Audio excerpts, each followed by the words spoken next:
Today, we're going to explore a crucial aspect of manifesting your dreams, which is the importance of setting boundaries. So I was driving home yesterday from getting my husband a birthday present, and this idea came to me after listening to a podcast, and I honestly never thought about how the two link before. So firstly, if you haven't heard the episode on boundaries, the previous episode on boundaries, go back to it and give it a listen. But let's also recap on the importance of boundaries, because there's such a key pillar to the work that I do with nearly every client. And I notice that when they start to implement these boundaries, major shifts happen in their life, including them being able to bring into their life what they've been calling in manifesting. So Brené Brown said that when we fail to set boundaries and hold people accountable, we feel used and mistreated. And this is why we sometimes attack who they are, which is far more hurtful than just addressing a behavior or a choice. So it's important that these boundaries get set early on as much as possible so that the attack doesn't come out. Boundaries are a direct reflection of our self-worth. Let me say that again. Boundaries are a direct reflection of our self-worth. And when we take complete responsibility for ourselves and our behavior, we won't accept certain behaviors from others, certain choices from others, and we're clear with people or others, that will limit the amount of personal attacks, because they happen because we're so full we don't know what to do and we outwardly blame the other person. So here's what I want to make clear about the link between boundaries and manifesting. Boundaries, when you set them, like I said before, are a direct reflection of your self-worth. Now, when you start to put yourself first and look after your self-worth, you are receiving. You're receiving the love from yourself to yourself. So you are open to receiving. You're also open to receiving other people doing things for you, you being able to accept compliments, you being able to accept gifts, you being able to accept just in general. So when you're open to receiving, then you're open to receiving your manifestation.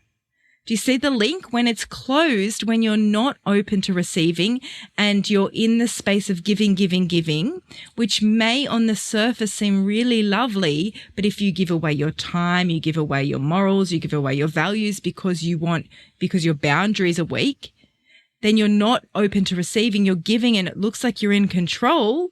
So that's why people like to give a lot of the time, but there's a block there with the manifestation. So let's talk about what boundaries look like, because these can range from limits that we set on time and energy, the standards that we hold for our personal and professional relationships. It could be energetic boundaries. It could be sexual boundaries. It could be verbal boundaries. They're massive. But ideally, or underneath what is all of the boundaries, it is our way of saying this is what I'm okay with and what I'm not okay with.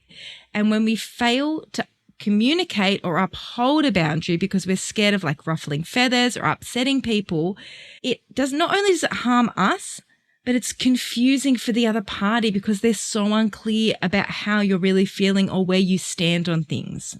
And it's not rude or hurtful to set a boundary. It's very, very, very important. It is not your job to rescue someone else if you set a boundary and they don't like what you've set. It's your job to look after you, for you to set the boundary, for things to be clear, because boundaries make people feel safe. They make people feel contained, and then people can operate from less assumptions when boundaries are in place. So setting clear boundaries and healthy boundaries helps you communicate more effectively what's important to you and what's acceptable for you, and it makes conflict less likely to occur.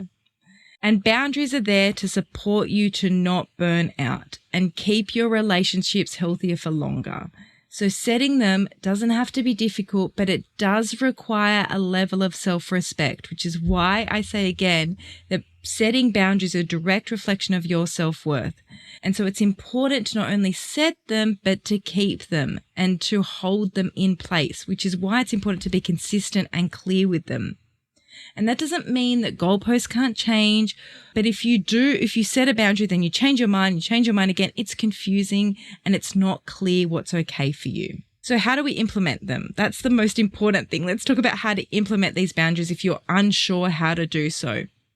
So first of all, it's about reflecting on yourself, getting that self-awareness, understand what your boundaries are, understanding what you're okay with and not okay with. And sometimes in the beginning, this is a process. It's a process of trying to understand, when I did that, how did I feel? Or looking back at the past, when I said yes to that and I wish I'd said no, how did it feel? When I said no to that and I was happy with the no, how did that make me feel, right? Like, it's about assessing, how did those choices make you feel in your body and what was the impact to you?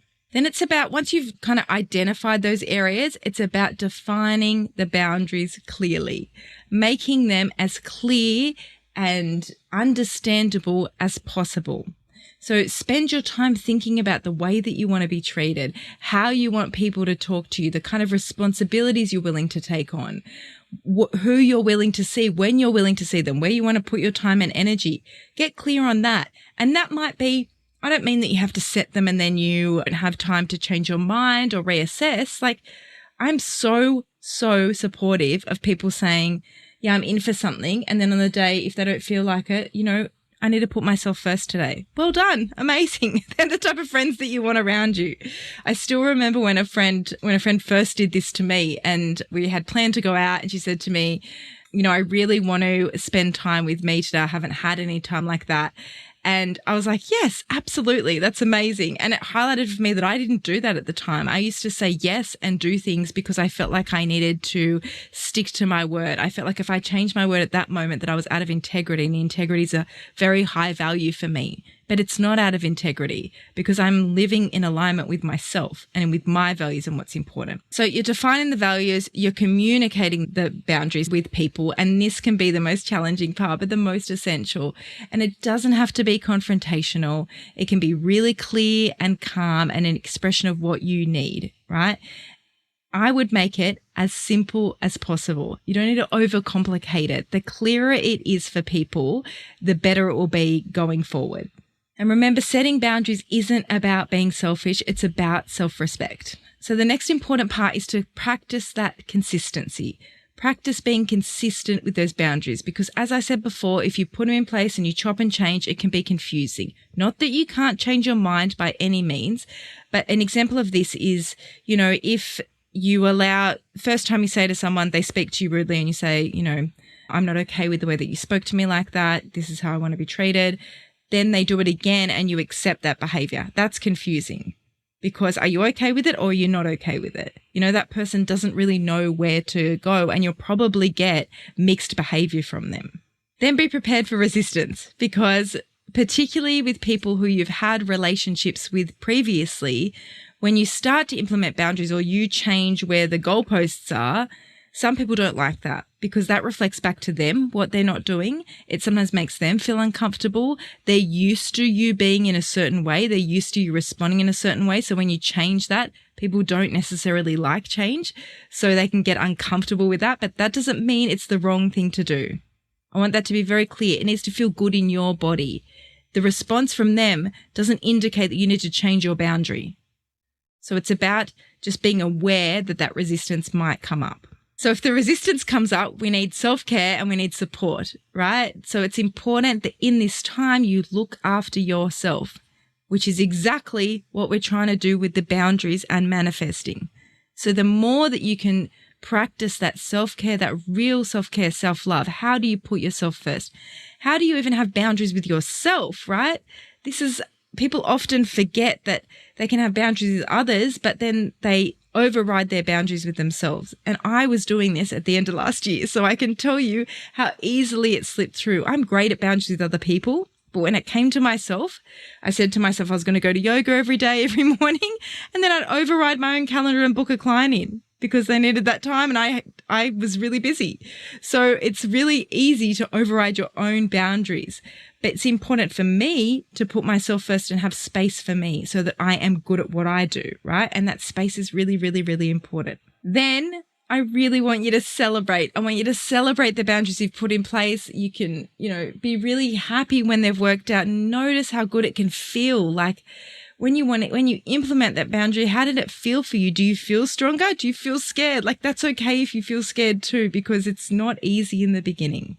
Play around with, like, what if you were to implement a boundary? What if you were able to play around with this? See if anything changes for you in terms of manifestation and in terms of how you feel about yourself and your self-worth. Just play with it, see how it goes. And remember that setting boundaries is such a multifaceted process that plays a really pivotal role in successful manifestation. It's only literally yesterday that I realized how linked the two were, but it is so clear to me now that once you put yourself first, once you implement those boundaries and you practice self-worth, that you are then open to receiving and the manifestations can come in. So if you're not receiving your manifestations, if someone, you're calling in a partner and they're not here yet, look at your boundaries. Look at where you're not putting yourself first. So thanks for joining me today. I would love to hear from you about how these manifestations for you have come through. And if you haven't already, I would really encourage you to join the mailing list.